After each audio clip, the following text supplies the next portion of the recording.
Is your computer running slow?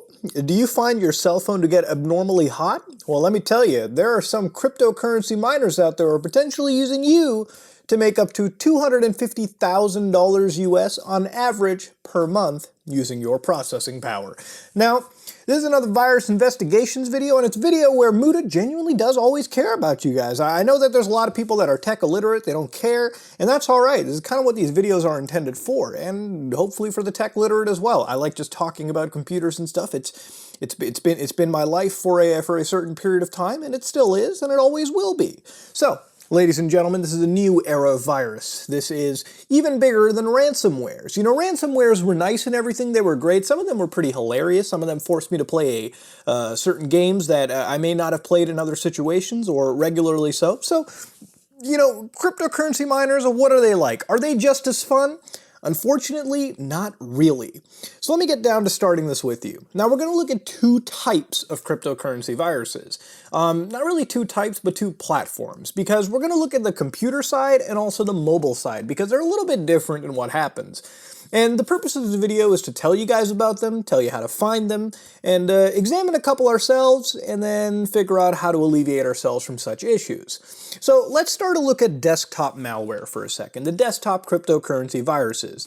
At this moment in time, Russians are going through like 30 or 40% captures on their computers. 30 to 40% of Russian computers, I believe, are infected with this kind of stuff. A lot of US computers will be as well, a lot of Chinese computers, a lot of computers internationally are affected by this. So essentially what this works is, if you remember early to our botnet situation, basically hackers take control of numerous computers and turn them into slaves, which report to masters. In this case, cryptocurrency viruses, or worms, which come with many different identifiers and names, essentially hijack computer processing power to mine cryptocurrencies like Monero, or other cryptocurrencies that can be easily mined using a distributed computing network. This could be, again, any cryptocurrency. All this does is it mines, sends it to an account that belongs to the hackers themselves, where they may launder it, mix it with other coins, and walk away with a pretty nice sum. So let's get down to the computer stuff. First off, before we analyze, let me give you the play-by-play of what I did. So remember back to the gaming virtual machine video where I made this crazy virtual machine gaming setup? This is what I did again. I made it again, but not for gaming. If you remember to that video, the whole 30 minutes or so, I made a virtual machine that was invisible to virtual machine detecting malware or viruses. Now, this isn't a foolproof process. I've updated it a little bit.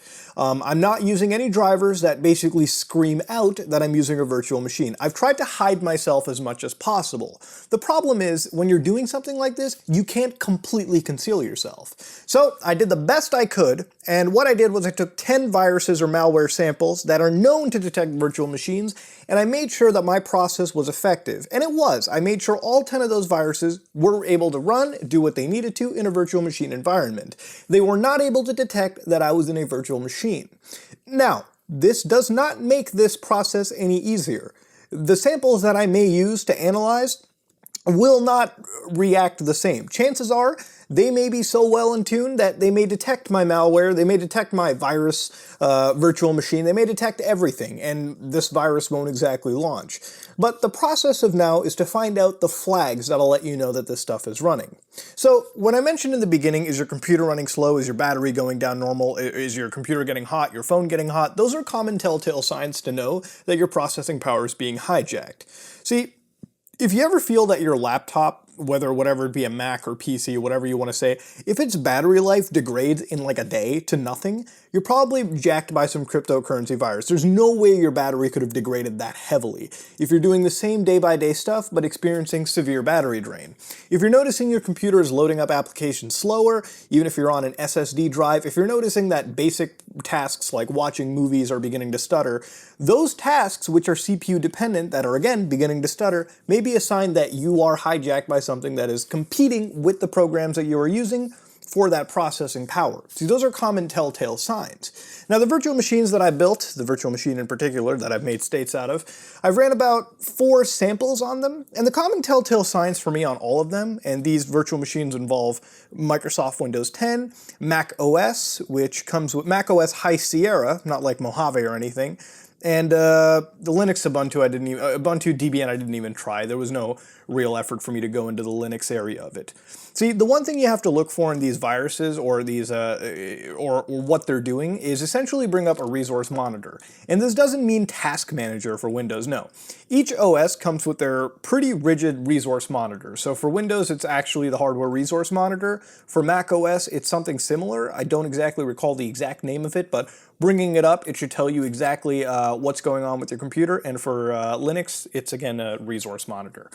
Now, what this program does, what this resource monitor is doing, is it's telling me everything that's going on in my computer. So I can look at exactly what's being loaded into the RAM, how the RAM is working right now, how much it's communicating with a swap file, in CPUs, what thread is being used, what program is using exactly what. It's giving me every single play-by-play per tick of my computer.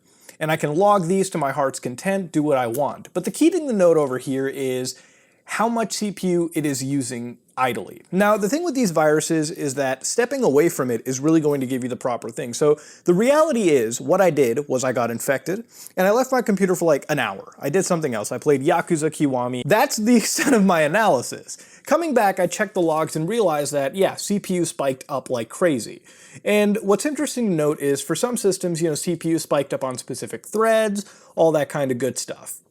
Now, the realistic part about it is that as soon as I moved the mouse, the CPU power basically returned back to normal. It only happened when I left my computer idle, and even then for a certain period of time, which meant after 10 minutes of leaving my system on idle, it started to rapidly jack up. Again, some of these samples decided to just jack up immediately, and what was interesting is that these malwares were often finding out interesting things about, they were actually adapting to which computer that I was setting and displaying. So let me get down to business over here. The way that you're going to get infected by these viruses is through social engineering. So you guys remember way back when I was doing those retarded Flash games and they kept on pinging me with these Chrome browser plugins to install? You remember those ones? Well, the reality of that was those plugins, while they were, in that case, injecting advertising for them into my web pages, they could have easily been mining from my computer using my web browser. They could have easily done it. In fact, that's the biggest way that it's happening. Some of the biggest cryptocurrency mining softwares come out of Facebook, Chrome extensions, all you want to call it. Because this isn't some magical hacker stuff that happens. It's just people who download an extension without knowing any better. Right? This is 99% of it, I'd wager, is entirely socially engineered. 4 of the malware samples I've used have been socially engineered plugins. Now, once that stuff gets into your system, all right, there are many ways to diagnose it. Unfortunately, to get rid of it is an interesting task on its own. But going back to that initial point, when I installed some of these malware samples, they were able to look at what kind of CPU I was using and adjust themselves accordingly. And let me make a point over here. Now, there are 2 types of processors that I'll bring up to a case, laptop processors and desktop processors. They're using obviously the same architecture, x86-64, but the difference between the two is grand. Desktop processors are far stronger than just your laptop variant. Now, in this case, I had an i7-8700K, which is a pretty decent desktop processor. The system had a higher CPU usage on it. It used that CPU far more than the laptop processor, the i7-7700HQ, whatever you want to call it. And the way that it was able to do that is when I was installing the plugins or the third-party program that the software had embedded itself in, it was able to look at the CPU identifier, and it was able to look at the thread counts and how much of the threads were logical and real to figure out if this was laptop or desktop, amongst actually just checking my hardware IDs. And with that done, it was able to create a laptop version of the virus, or inject a laptop version of the virus, that used less resources. Because while it did crypto mine, my laptop's fan didn't blare up to 100%, which again increases the stealth factor of it. Because if your laptop fan was always running super high speed no matter what, you'd have a couple questions on your hand. It was able to adapt to the fact that when I disconnect my laptop from the actual computer, the CPU forces itself to underclock. So it was an adapting virus, you get what I'm saying? It was able to figure out what was going on and what was not going on. Yeah, ladies and gentlemen, these cryptocurrency viruses, because of how much money they make, you bet your ass they're going to be lucrative, they're going to be intelligent at figuring this kind of stuff out. Now, your desktop isn't the only system you have to worry about, alright? But the way that you're going to fix it is there are some solutions to it. Assuming the fact that you're not downloading plugins, you're still not entirely safe, because even websites have this kind of shit built in. And I made this video a little earlier, a while back, where I talked about this kind of stuff rising. And the way that you can avoid that is by downloading certain plugins like NoCoin off of Chrome Store, or, you know, the equivalent for Firefox, or I don't even know if Edge has extensions, but you get the point. And this basically prevents scripts that are crypto mining scripts in essence to be running on that computer. Now again, it's not perfect. There are going to be some types of variants that are going to know how to bypass this block, but the more that it updates, the more the community works together, the better it will be. It's kind of like ad block. There are still ads that can get through ad block, but as ad block continues to evolve, the community works around it, that shit is fought toe to toe. So again, some of the many ways you can fix it. Now moving on to your cell phone. This is also another big section.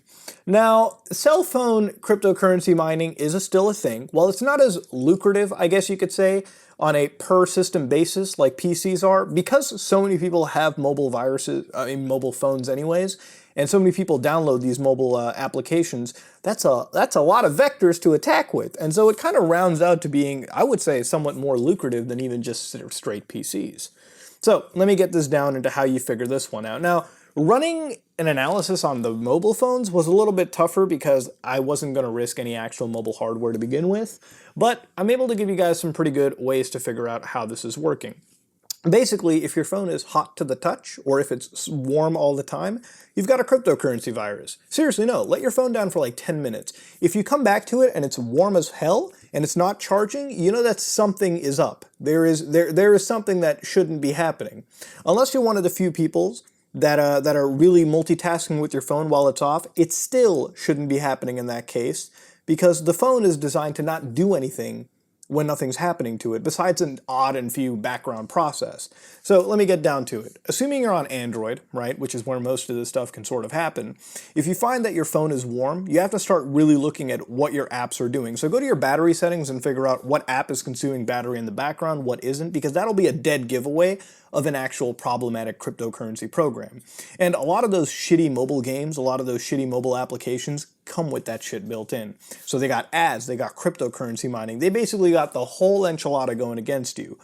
iOS, it's a little more safer. Apple constantly fights against this stuff. As much as I dislike Apple's practices and a lot of their hardwares and the way that they price shit, they definitely take care of the security on their devices. And Apple's storefront is usually pretty crystal clean. Google does not give a fuck about security, at least. I've seen malware on there for at least a year. There's plenty of articles on it. Google doesn't want to fix it. Now, going on to your mobile browsers, as far as I know, Apple prevents it from happening, period, no matter what browser you use, because it all uses the same sort of browser front end.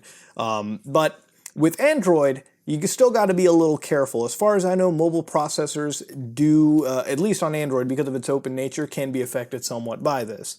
Now, I guess in the end, it comes down to this kind of stuff in general. There are ethics to it.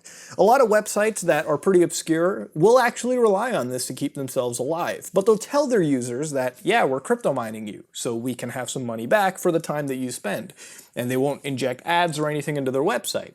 That is still ethical. They'll give you an opt-out system if you want to. That I'm okay with. Sometimes I see the benefit to certain things or certain technologies.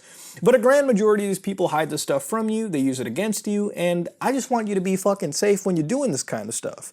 So, slightly longer virus investigations video, ladies and gentlemen. We had some analysis, we had some explanation on this kind of stuff. I know I got really techie, but really I just wanted to make a comprehensive video. So that's all I can really say about it. Back to gaming as usual. And in time, another virus investigation soon, ladies and gentlemen. This is me, Mutahar, and if you like what you saw, please like, comment, and subscribe. This is me, Mutahar, and I am out.